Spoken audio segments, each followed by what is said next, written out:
Hello, my name is Sharryse, and I am here with the executive director of the first Black cultural art gallery in the Durham Raleigh area. And his name is Jason Franklin. Hello, how are you today? I'm great. How are you doing? I'm doing great. Thank you so much for coming on my show today. I'm glad to be here. Oh man, it's awesome. Well, let's jump right into the interview. So, for the viewers at home, we're going to get to know a little bit about you today before we, go further into the interview. So, tell everyone where you're from.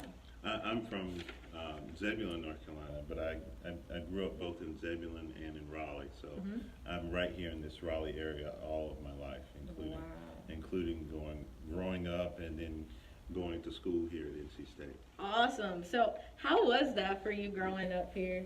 I'm sure you saw it grow, as a community. Yeah, well, when I was growing up, particularly the cities outside of Raleigh, like Cary,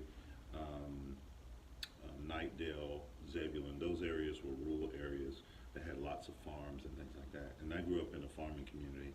Okay. And so, back then it was farms and fields everywhere. Now we see lots of growth and neighborhoods and businesses popping up everywhere. So it's been a nice transformation. I just happened to be born in the right place, so I didn't have to move. Right, that's awesome. Unlike me, moving hundreds of miles away from home. When did your love for art start? Did it start as a child or, as a teen? I've been drawing and painting as long as I can remember. Okay. My mom had a wonderful, huge Bible with works of Michelangelo and Rubens and all those great artists from back in the Renaissance and other eras like that. And so I was inspired much by their work. And then, of course, I was, really hung up on Walt Disney. I did everything with Walt Disney I could get a hold of. Okay. And then later I got involved with the work of John Biggers and Romare Beer, and those were artists that really influenced some of my work. Okay. Did you ever get a chance to do cartoon pictures or anything? Since you mentioned Walt Disney. In my earlier life, when I was younger, that's all I did. Oh, cartoons. cool. But all right. once I got about, middle school, I started drawing more realistically. Okay, awesome. How was life growing up for you? Did your parents encourage you to get into art? I mean, you mentioned your mom having a Bible with art in it.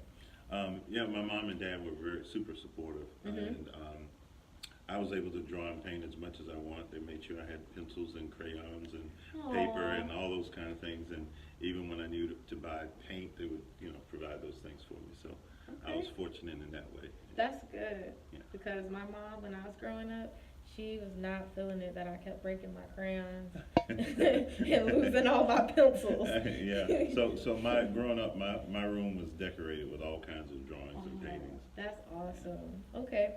At what age did you decide that you wanted to make art as a career for you, career path? I guess that ebbs and flows. I guess when I was growing up, particularly in high school, most people knew me as the artist because I walked around with a painting all the time. Wow. But I guess I've always known that I would be an artist in some form. And I actually went into math education for a while, but I also minored in painting. And so that allowed me to do both. So I was able to teach public school in math, but I was also teaching art in the prison, so at the same time. Yeah. Okay, cool. Oh, speaking of teaching, where did you go to college? Okay, so I went to, both times I went to NC State. Okay. The School of Education for my undergrad and also the School of Design for my minor. And then I went to NC State again for my master's in industrial design, and I focused on illustration. So. Wow. Well, it seems like you've always been doing a lot of jobs at one time. So, besides owning this art gallery, what other jobs do you do outside of this?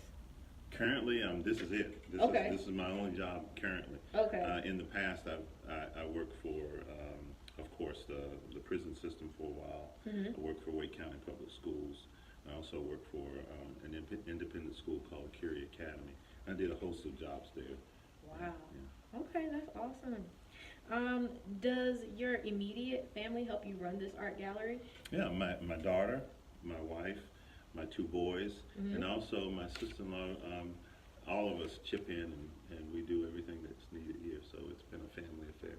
We're excited excited about that. That's awesome. So you pretty much have a legacy that you're leaving behind for your kids and your children's children and so on and so forth. That's the whole idea. God willing, this will be something that they can pass on for many generations. Okay.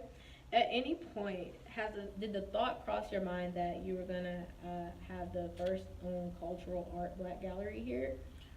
Not really. I just wanted to do something that allowed artists to showcase their work. I wanted to show some of my work as well. In the gallery here, we have well over 50 plus pieces. Only 2 of them are mine. But I did want to have a spot where I could showcase 1 or 2 of my pieces. Okay. But bigger than that, I wanted to make sure that all of the different voices could be heard in a variety of different ways. Of course, obviously, I can't have all voices here, Right. but I wanted to have voices that historically were not present in galleries, especially when you look around. Voices like mine often are not heard. So I did want to provide that option for folks. Okay. How did you come up with the name of this? And I guess, it's a triangle, so there's 3 cities, so that's how you came up with it? Or? Yeah, so it was my wife Katrina, Mm-hmm. my daughter Asha, and I, and we were going back and forth on what the possibilities would be. And we weren't sure where the location was going to be because we had to be fluid in terms of where the building was going to be. So we didn't know if it was going to be in Raleigh, if it was going to be in Durham, or Cary, any place like that. So we wanted to make sure it was inclusive enough whether we moved to Knightdale or Raleigh or Cary or Wake Forest, the name would still be relevant. Okay, that's awesome. So it gives you a little bit of moving room where you Yeah. can go somewhere else. Yeah. That's awesome. Okay. What sets this art gallery apart from all the others? I think it's the cultural narrative. If you look at the work that's up currently, we have the work of Professor Charles Joyner, who's actually did a body of work called Come Sunday Morning.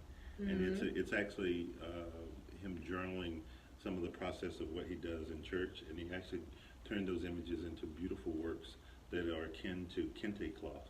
And so that's just one story. And then we have work from Haiti, we have work from around the corner. The idea is to have all of these different narratives where it's historically based and culturally based. It tells, life as we live it. Okay. Now you all have a program called Gather and Create. Can you give us some details about that? Oh, sure. So with Gather and Create, it's 2-pronged. We teach fundamentals of drawing and painting, and perhaps down the road we'll do photography and collage as well.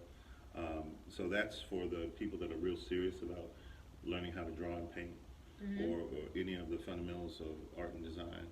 And then we have the fun parties. Like right now we're doing a party called Adinkra Symbols. And so Adinkra Symbols come from West Africa, primarily Ghana, and they are based in some of the proverbs from Africa. So the idea is these symbols, we use them to actually turn them into actual painting. So when you leave, you have something that's beautiful, that's culturally relevant, and you have a lot of fun. Like last Friday, we did a Adinkra symbol party, and we listened to Michael Jackson the whole time. Oh, that's awesome! so we try to mix it up. I think tomorrow we'll listen to Santana. Okay. I need to come in here and check that out. You all also have something called the TCA Guild. Please share some information about that. Well, the Guild, it's not up and running yet. Okay. The idea is to have a place where emerging and mature artists can come together to talk about artwork. Okay. And that's all we do. When it gets up and running, ideally people will bring in some of the work, some of the last things that they're working on. They get some feedback from other artists, and they go back and complete the work with all of the collective minds that have given them some input. So it's more like, I guess, a networking opportunity for them? It's a networking opportunity and a way to get feedback for critique about your work. Okay, that's cool. I probably won't come in here for that. I might need some lessons from you first. I'm sure a lot of minds are inquiring about the cost to come in here to take a tour for this art gallery. So. Okay, so we do exhibits about every 2 months. Okay. And the exhibit itself is free. The only when you take a workshop or if you want to buy a painting do you spend any money. Okay. So otherwise, you know, it's free. So it's free. Everyone out there, you guys need to come and check this out. It's free.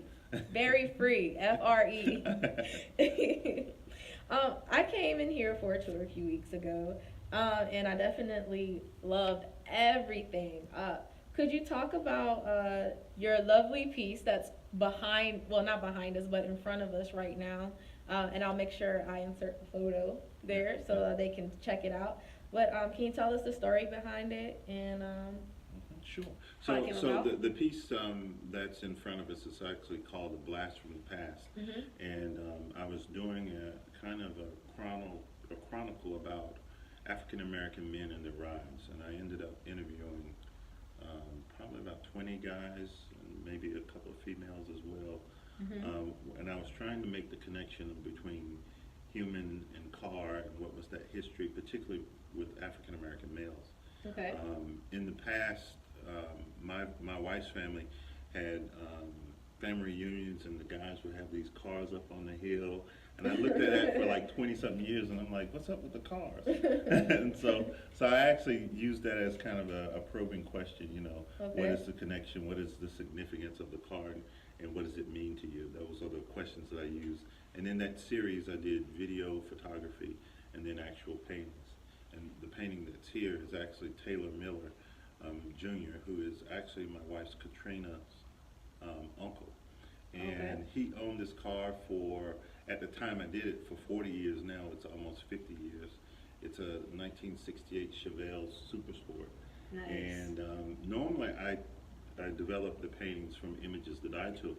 And this is the one exception where I actually developed the painting from an image that he gave me of him in front of looks like the Coliseum in Winston-Salem, and I actually stripped down the image, and I really wanted to focus on the man and the car, and you know, and there's a video that you can actually see at jasonfranklin.com, jasonfranklinart.com, that actually you can actually see Taylor Miller actually speak about his car and the significance of the car.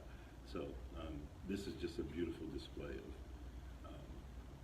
man and car, and then it's kind of got that 70s vibe. You know? Yeah, it does. It does. Do you all ever auction off the artwork here?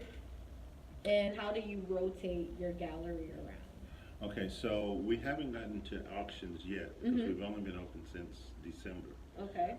But there may be some opportunity for a fundraiser or something like that where we perhaps will auction some work, but we haven't done that yet. Okay. We rotate the work about every 60 days, and we have 6 shows a year. 4 of those shows will include a feature artist like what we have now, and 2 of the shows will be a collective where we just have a collection of different artists, and we want people to come in and enjoy the work. And obviously, we want them to buy the work as well. Yes. Okay. Can you tell everyone where they can find you at on social media, please? Okay, so you can find, if you go to with Facebook, if you just look up Triangle Cultural Art Gallery, it'll come right up. Social media is the same thing with Instagram and Twitter. If you just go to Triangle Cultural Art or Cultural Art, Triangle Cultural Art, TCAG, all of those things, all those hashtags. And I have to be honest, the social media is primarily run by my daughter Ashley. Okay. So you're gonna have to look up those tags and find that stuff. I'll make sure I find it for you guys. I do mostly the physical space, and she does the digital space. Okay. Thank you. Well, it's been a pleasure interviewing you today, and thank you so much for coming on my show. Well, thanks for having me. All right. Okay. It's your girl, Sharryse, and we're signing out. Thank you for tuning in to Connect Like Minds.